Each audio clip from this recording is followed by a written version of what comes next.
ওর ভালোবাসা পেতে গেলে ভালোবাসা দিতে হয়। ভালোবাসা নাই জোর জার করে পাওয়া যায় না। জোর করে যদি ভালোবাসা পাওয়া যেত তাহলে স্রেফ একটা বন্ধু হলেই যথেষ্ট হতো। তা হয় না প্রিয় বন্ধু। আবার অনেকে আছেন রূপের লোভ দেখিয়ে, টাকার লোভ দেখিয়ে ভালোবাসা আদায়ের চেষ্টা করেন। বুঝলেন? এমনটা করতে যাবেন না। কারণ যে মানুষটা আপনার সামনে মাথা নত করে আছে সে আসলে ভয়ে আপনাকে ভালোবাসে না। সে আপনার সামনে টাকার ভয়ে জুজু হয়ে আছে, আপনার চেয়ারের ভয়ে, আপনার গদির ভয়ে চুপ করে আছে, মাথা নত করে আছে। আপনি যা বলছেন সব শুনে যাচ্ছে। একটা সময় দেখবেন সেই মানুষটাই আপনার সামনে আপনার বিপক্ষে কথা বলবে, আপনার বিরুদ্ধে কথা বলবে। ভালোবাসা দিন না, নিঃস্বার্থ ভালোবাসা দেওয়ার চেষ্টা করুন। তবেই দেখবেন একটা সময় আপনি অফুরন্ত প্রেম পাবেন, অফুরন্ত প্রেম পাবেন।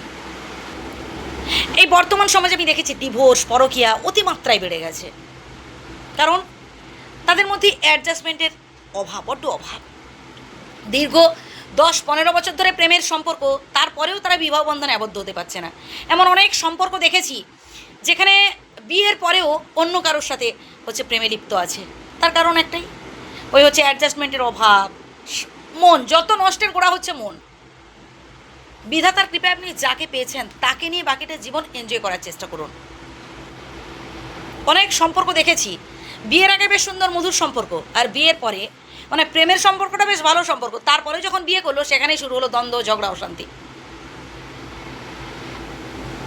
যত বেশি অ্যাডজাস্ট করতে পারবেন তত বেশি পৃথিবীতে আনন্দের সহিত টিকে থাকতে পারবেন।